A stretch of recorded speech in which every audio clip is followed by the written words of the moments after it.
ये विराट कोहली की कुंडली है। लग्न धनु लग्न है। अच्छा,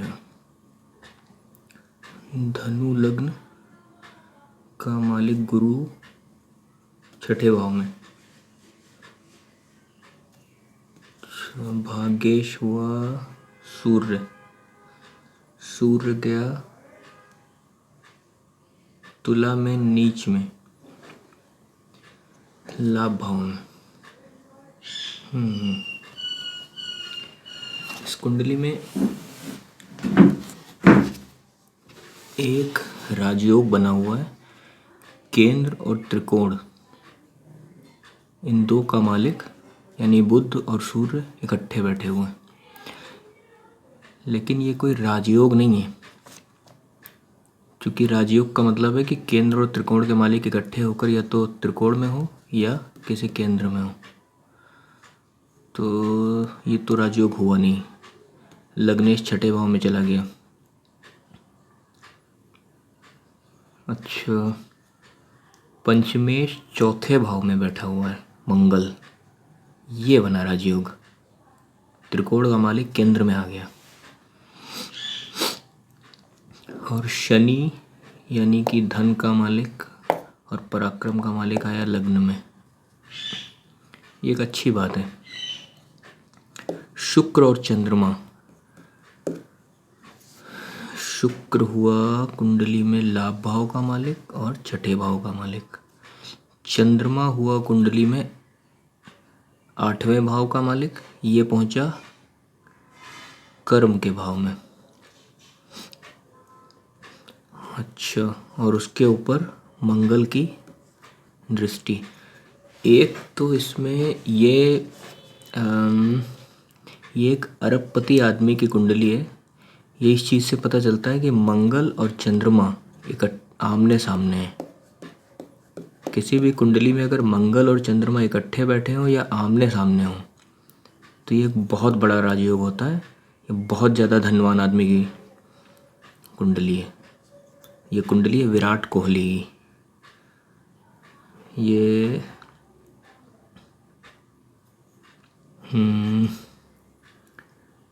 और कुछ ख़ास इस कुंडली में देखा जाए तो एक तो बहुत ही ख़ास चीज़ है जो हमको बहुत पसंद है, वो है कि केतु प्लैनेट। केतु भाग्य भाव में बैठ गया। अब जब केतु भाग्य में बैठा है तो ये भाग्य भाव को गवर्न करेगा, लग्न को गवर्न करेगा और पांचवें त्रिकोण को गवर्न करेगा, पंचम को। तो केतु अगर भाग्य भाव में बैठ जाते हैं तो भाग्य से ये, चूँकि ये प्लैनेट जो है वो एक ऐसा प्लैनेट है कि ये एक आध्यात्म का प्लैनेट है। और किसी भी कुंडली में केतु बहुत इम्पोर्टेंट होता है, क्योंकि कोई भी इंसान बगैर स्पिरिचुअलिटी के इस दुनिया में सक्सेस नहीं प्राप्त कर सकता। ये इम्पॉसिबल है कि आदमी नॉन स्पिरिचुअल हो और वो सक्सेसफुल हो जाए। ये तो इम्पॉसिबल है, क्लोज टू इम्पॉसिबल भी नहीं है, ये टोटली इम्पॉसिबल है। और कुछ इसमें बढ़िया चीज़ कुछ देखने वाली। सप्तम भाव हुआ बुध का। बुध है फाइनेंस और पॉलिटिक्स और फिल्म लाइन। तो इनका कहीं ना कहीं, चूँकि बुध के साथ भाग्य बैठा हुआ है, मतलब भाग्येश सूर्य बुध के साथ में इकट्ठे लाभ भाव में है, तो इनको फिल्म लाइन से भी बहुत सारा पैसा और बहुत सारा नाम वाम मिलने के पूरी चांस है। हालांकि हमको तो पता ही है कि इनकी वाइफ जो है वो फिल्म लाइन से हैं, अनुष्का क्या नाम है, अनुष्का शर्मा। तो हमको लगता है चूँकि सप्तमेश जो है वो भाग्येश के साथ में बैठा हुआ है तो इस वजह से इनको। अच्छा, और लग्नेश गुरु,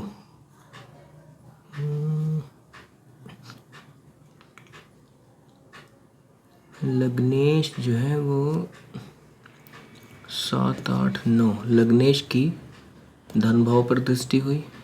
इनको क्या करना चाहिए, इनको मतलब एस्ट्रोलॉजी के हिसाब से इनको प्रॉब्लम तो चलती ही है कुछ ना कुछ, मतलब बॉडी को लेके कुछ ना कुछ प्रॉब्लम चलती ही होगी, क्योंकि हम लोग को पता नहीं चलती, बट जो इनकी जो पर्सनल प्रॉब्लम होगी वो ज़रूर चलती होगी, क्योंकि लग्नेश जो है वो छठे भाव में, रोग के भाव में बैठा हुआ है और शुक्र का भाव है ये। तो इनको ज़्यादातर प्रॉब्लम चलती होगी किससे, इनको चलती होगी यूरिनरी ब्लैडर की प्रॉब्लम चलती होगी। अच्छा, इससे बहुत सारी चीज़ें और भी कैलकुलेट की जा सकती हैं, मतलब बहुत कम लोग ये सब चीज़ें कर पाते हैं। ये विराट कोहली की कुंडली, इनका दशम भाव जो है वो पिता का भाव हो गया। अब पिता का ये सप्तम भाव है, ये चौथा भाव पिता का सप्तम भाव है। पिता के घर में शुक्र और चंद्रमा इकट्ठे बैठे हुए हैं। शुक्र जो है वो भाग्य कारक है, क्योंकि ये पिता की लग्न हो जाती है कन्या, तो इसमें भाग्येश शुक्र लग्न में आ गया नीच में, इस सप्तम पर दृष्टि डालेगा, उच्च की दृष्टि डालेगा, तो पिता की जो वो होंगी बीवी यानी कि इनकी माता, वो बहुत ही पावरफुल लेडी होंगी अपने सोचने विचारने में। बहुत सारी चीज़ें हैं जो कैलकुलेट हो जाती हैं, जो आम तौर पे लोग ना ही किसी तरीके से यूट्यूब के ऊपर ये सब चीज़ें दिखाते हैं, ना ही वो करना चाहते हैं। हालांकि हर आदमी इतनी सारी प्रेडिक्शन का बड़ा वो ना चार्ज वार्ज करता है, तो अपना तो चैनल जो है वो पेमेंट के लिए है नहीं, अपना चैनल है ताकि मज़ा आए गेम का। तो इसमें बहुत सारी कैलकुलेशन और भी हैं, देखते हैं कि इसमें ये देखते हैं कि इसको, इस कुंडली को पापा को दिखाते हैं एक बार, देखते हो क्या बताते हैं, कुछ अलग से कुछ बताते हैं या कुछ और, कुछ जो हम ना देख पा रहे हों ऐसा कुछ बताते हैं, ये करते हैं। मोटा मोटा तो हमने देख ही लिया है। अच्छा, इनकी महादशा मिल नहीं पाई तो कुछ महादशा का चक्कर उक्कर तो कुछ पकड़ में आएगा भी नहीं कि क्या इस समय महादशा चल रही है, जो अभी हार गए सब मैच वगैरह, तो इस समय क्या टाइम चल रहा है। बाकी ये एक अरबपति आदमी की कुंडली है जिसका सप्तम भाव, व्यापार का भाव जो है वो बहुत ही मजबूत है, सप्तमेश लाभ भाव में भाग्य के साथ, भाग्येश के साथ में बैठा, बहुत पावरफुल हिसाब किताब चल रहा है। पंचम भाव में केतु बैठा, बहुत ही पावरफुल हिसाब किताब है। देखते हैं इसको पापा क्या बताते हैं, दिखाते हैं किसको, कल पापा से दिखाते हैं।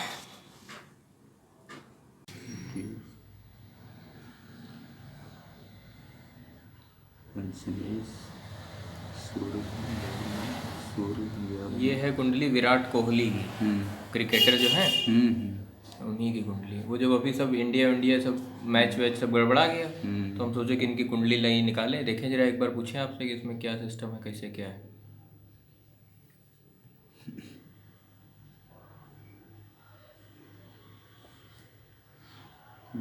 इनका दशमेश बुध 11वें घर में बैठा है, राहु की नवी दृष्टि जा रही है, तो एक आध बार तो झटका लगेगा ही। अच्छा। बाकी कुंडली ठीक, आयु के हिसाब से ठीक है, और पैसे वैसे के मामले में तो है ही है।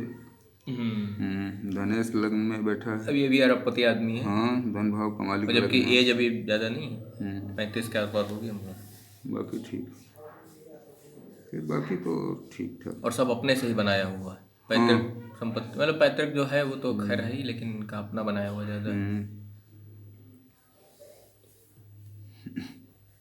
इनके में राजयोग है कुंडली में,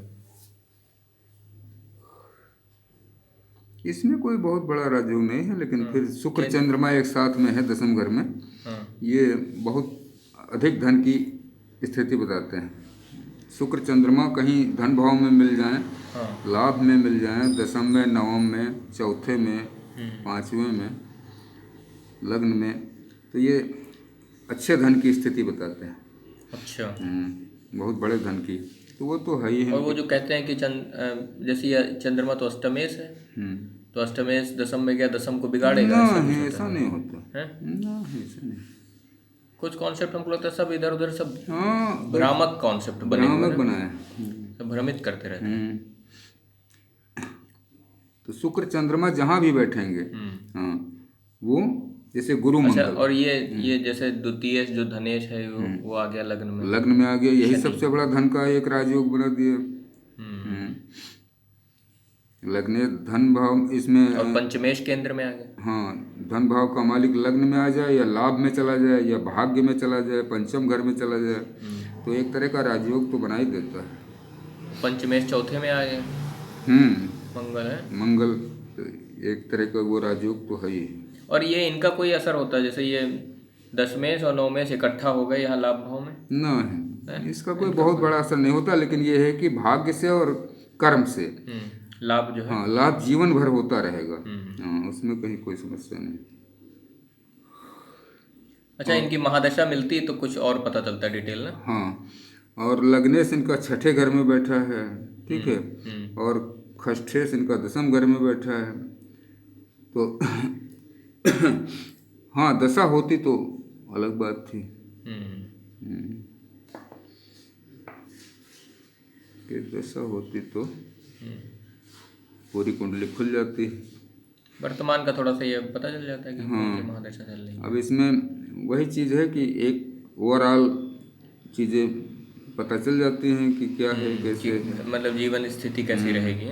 राहु तीसरे में ठीक है, केतु भाग्य भाव में ठीक है, यहाँ तो कोई समस्या है नहीं। 1 2 3 4 5 पैरानॉर्मल साइकोलॉजी है ही है। पंचम से नवम पर केतु दृष्टि जा रही, शनि घर में बैठा है ना, तो विचार, अच्छा, ये जितना भी विचारशील ज़्यादा हैं। ये जितने भी हम देखें कि जो सक्सेसफुल आदमी है, इनकी कुंडलियों में केतु या तो कहीं केंद्र में बैठे हैं या त्रिकोण में बैठे हुए हैं। वो निश्चित है, क्योंकि वो अलग सलग नहीं पड़े हैं कहीं कि 6 में 8 में है कि कहीं 12 में। दरअसल केतु एक ऐसा प्लैनेट है कि जो अचानक घटनाएं घटित करता है और प्रारब्ध से घटित करता है। हाँ, ऐसे लोग अच्छा भाग्य लेके आते हैं। अच्छा, कुंडली हमारे हिसाब से तो ठीक ठाक है। बस ये है कि लग्न में शनि बैठा है तो थोड़ा प्रवृत्ति उदासीन है, कम बोलना। हाँ, ये भी बहुत ज़्यादा ऐसे कुछ नहीं करते हैं। हाँ, बहुत ज़्यादा। और इनकी शादी हुई है एक फिल्म स्टार से, वो नाम हम भूल गए उनका, अनुष्का शर्मा। अनुष्का शर्मा। अच्छा, आप जानते थे? शर्मा कैसे जानते हैं आप? अनुष्का शर्मा को आप कैसे जानते हैं? उस पर देखते नहीं, फेसबुक पे। अच्छा, फेसबुक आप चलाने लग गए ना सब कायदे से। अनुष्का शर्मा से जो है शादी हुई, वो फिल्म स्टार है, और मतलब अच्छे फिल्म स्टार, ये नहीं कि कोई खराब फिल्म स्टार हो। बाकायदा बिजनेसमैन है, उनका अपना एक बॉम्बे में प्रोडक्शन हाउस है अनुष्का शर्मा का। बाकी हमारे हिसाब से तो ठीक ठाक। ठीक है, बाकी कुंडली ना, बाकी हमारे सब ठीक ठाक है।